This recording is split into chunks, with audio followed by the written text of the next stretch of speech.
August 1967. Whisky, a Go-Go, Los Angeles. Jim Morrison stood in the middle of the stage, eyes closed, singing The End.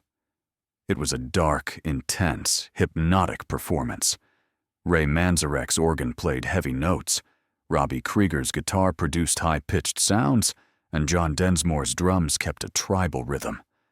Morrison's voice rose and fell, whispered, and screamed. The crowd was mesmerized. Then something happened. A woman with long black hair stood up from the front rows and moved toward the stage. Security tried to stop her, but she was quick, determined. She climbed onto the stage and approached Morrison. Morrison was still singing with his eyes closed, unaware. The woman stood right next to Morrison, leaned in, and whispered something in his ear. Morrison suddenly stopped. The song was cut short. He opened his eyes and looked at the woman. The expression on his face was shock, pain, disbelief. The crowd fell silent. The band was still playing, but Morrison had stopped. The woman said something else, then turned and stepped off the stage. She walked through the crowd and out of the club. She disappeared. Morrison was still standing there, motionless, in shock. Ray Manzarek stopped and asked, "Jim, are we going to continue?" Morrison didn't answer. He just turned to the microphone and began reciting a completely different poem. A poem no one had heard before. That night, everything changed, and years later, the world would learn that the woman was Morrison's first love, and she had come to say goodbye. If you want to hear this story to the end and learn about the moment that changed Jim Morrison's life, don't forget to subscribe to our channel. It was past 10 o'clock that night. Whisky, a Go-Go was packed, as always. It was a small club on the Sunset Strip, holding only 200 people. But when the Doors played there, 200 people felt like 2,000. The energy was intense. The air was hot. Cigarette smoke hung in the air. When Morrison took the stage, he was wearing his usual leather pants, bare chest, African beads around his neck. But something was different tonight. There was a heaviness in his eyes, a weariness. Morrison took the microphone and looked at the crowd. He said nothing. He just nodded to Manzarek, and Break On Through began. The first 3 songs were normal. Morrison was performing, moving, interacting. But on the 4th song, something changed. When Light My Fire began, Morrison started moving more slowly. He was more introverted. His eyes scanned the crowd as if searching for someone. A woman with long black hair was sitting in the front rows of Whisky, a Go-Go. She was wearing a black dress, simple, unremarkable. Her face was half in shadow, but she was looking at Morrison. Only him. As Morrison sang, his eyes met hers for a moment. He paused. Just a second. But it was a noticeable pause. Then he continued. The song ended, and the crowd applauded. Morrison put down the microphone and went to the edge of the stage. He drank some water. His hands were shaking. Manzarek came over and asked, "Are you okay?" Morrison nodded, but he didn't look okay. He was pale. He was sweating. Something was bothering him. At 11:23, Morrison returned to center stage and said, "The end." The band knew what that song meant. It was their longest song, their most intense song. It lasted 11 minutes, sometimes longer. Morrison would go into a trance when he sang it. He would close his eyes, disconnect from the world. Manzarek touched the organ keys, and that familiar, eerie opening melody began. Morrison approached the microphone and began to sing. His voice was low, almost a whisper. The crowd fell silent. Everyone was listening. Morrison's voice began to rise, the words blending together, poetic, dark, disturbing. Morrison closed his eyes. His body swayed, almost as if he were dancing, but it was a slow, somber dance. 3 minutes into the song, a woman in the front rows stood up. She began to slowly make her way toward the stage. Some in the crowd noticed. but most were focused on Morrison. The woman reached the edge of the stage. 2 security guards moved toward her, but the woman was quick. She used the speaker at the edge of the stage to climb up. The security guards tried to catch her, but it was too late. The woman was on stage. She was standing just 3 meters behind Morrison. Morrison was still singing with his eyes closed, unaware. The band noticed. Manzike paused. Krieger tried to look at Morrison.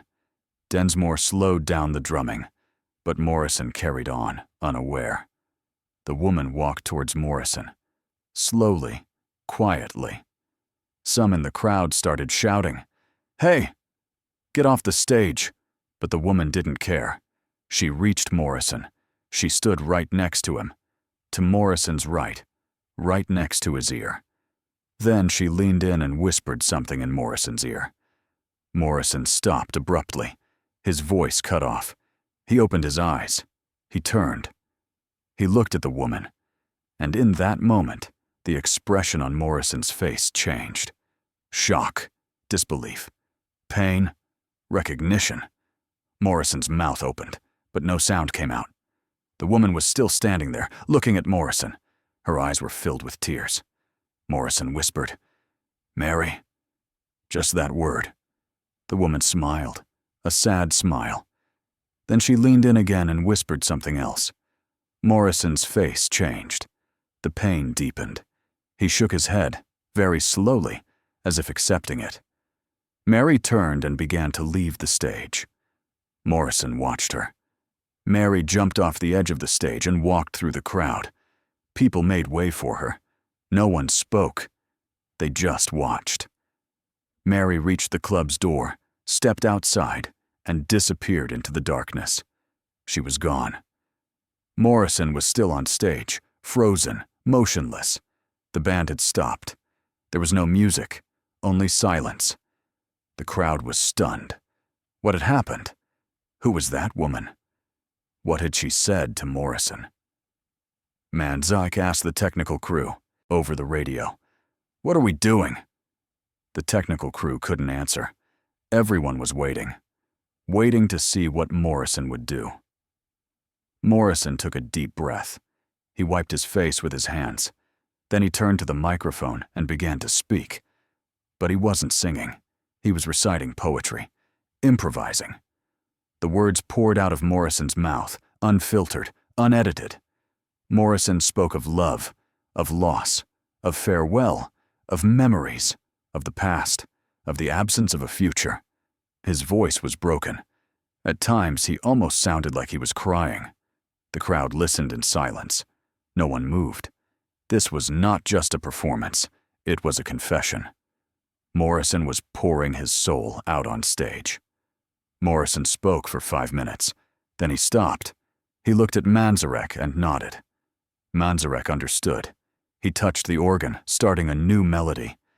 But it was a melody they had never played before. It was improvisation. Krieger joined in on guitar, Densmore on drums, and Morrison began to sing. But this was also a new song. He was creating the lyrics in the moment. Morrison was singing about forgetting, about letting go, about moving on. The song lasted 10 minutes. Then Morrison stopped and said, "Thank you." He stepped off the stage. The concert was over. Backstage, Morrison sat in a corner and buried his head in his hands. The band members didn't know what to say. Manzarek came over and put his hand on Morrison's shoulder. He didn't say anything. He just stood there. Until Morrison got up. Morrison finally stood up and said, "I'm going home." His voice was hoarse. He was tired. He left the club and walked into the darkness. That night, Morrison returned to his apartment in Santa Monica and wrote poetry until morning. The pages were full. The words were jumbled. Pain, anger, acceptance. Morrison wrote about Mary.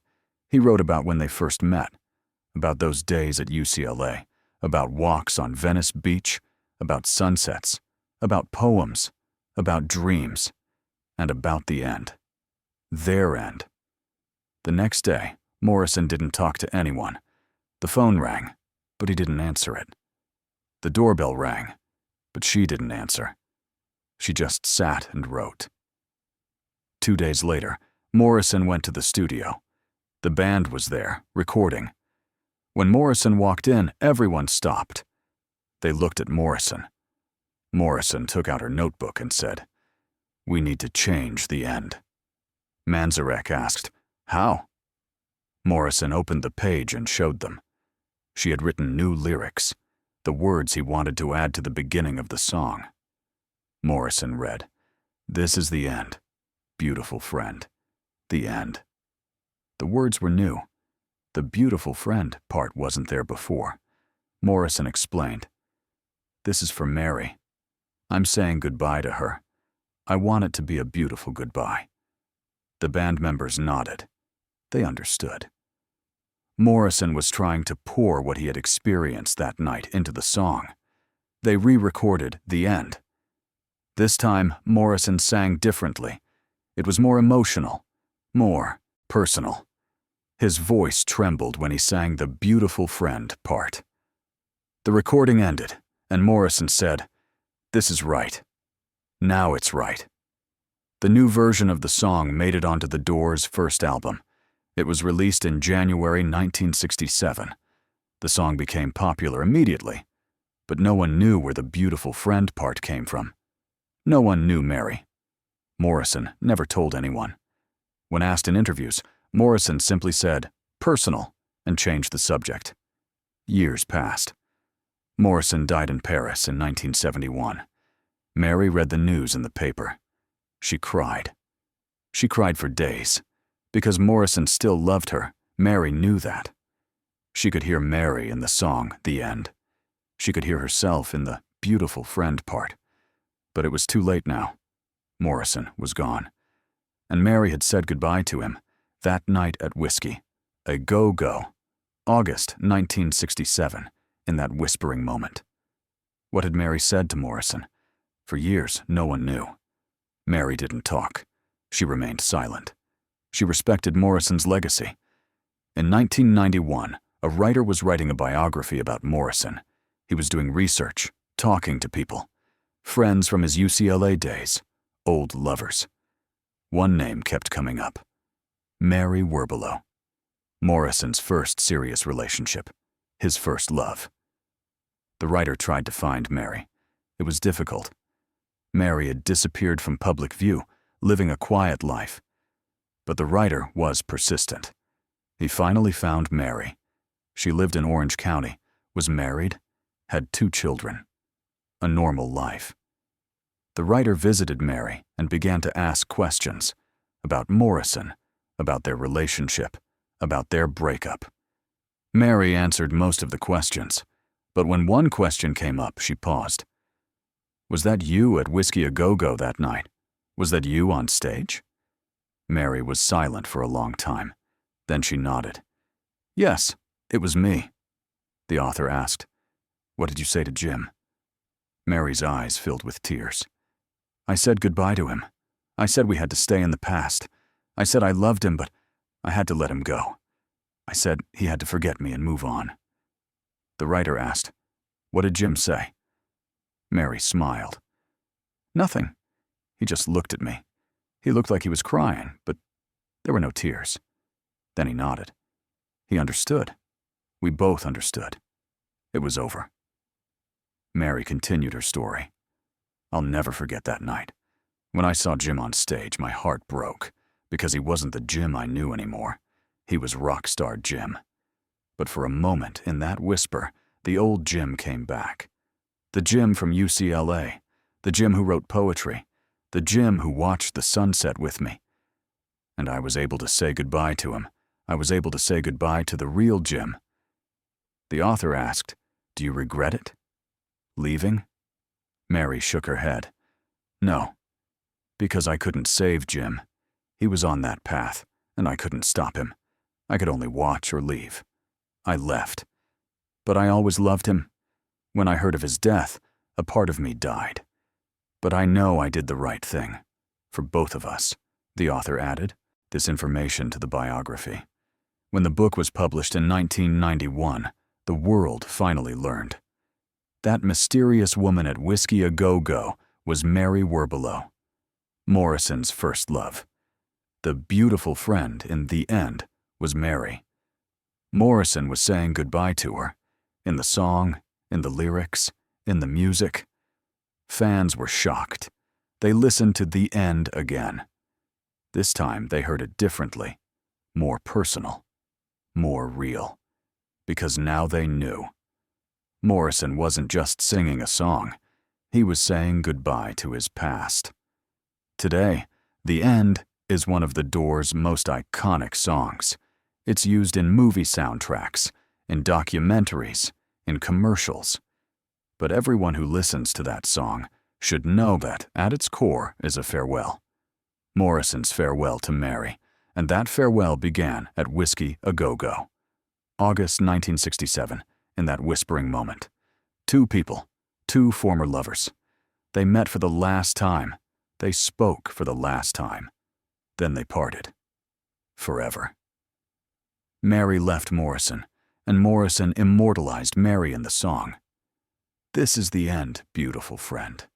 The words are simple but powerful, because they truly signify an end. The end of Morrison and Mary, and perhaps the end of the old Morrison. Because after that night, Morrison changed. He became darker, more intense, more extreme. By leaving him, Mary set him free. And with that freedom, Morrison created The End. One of the most powerful songs in rock music history. Whisky a Go-Go still stands in Los Angeles, on the Sunset Strip. Concerts are still held there. But everyone who visits that club knows that something special happened there. In August 1967, while Jim Morrison was on stage, a woman came on stage. She whispered, and everything changed. That moment is one of the most special moments in rock music history, because that moment wasn't just a performance, it was a human moment. Morrison wasn't just a rock star at that moment. He was a human being. He was fragile. He was suffering. He was loving. And he was losing. And the whole world watched him. No one heard that quiet whisper, but everyone felt it. They felt the pain. They felt the farewell. They felt the end. The beautiful end. Beautiful end.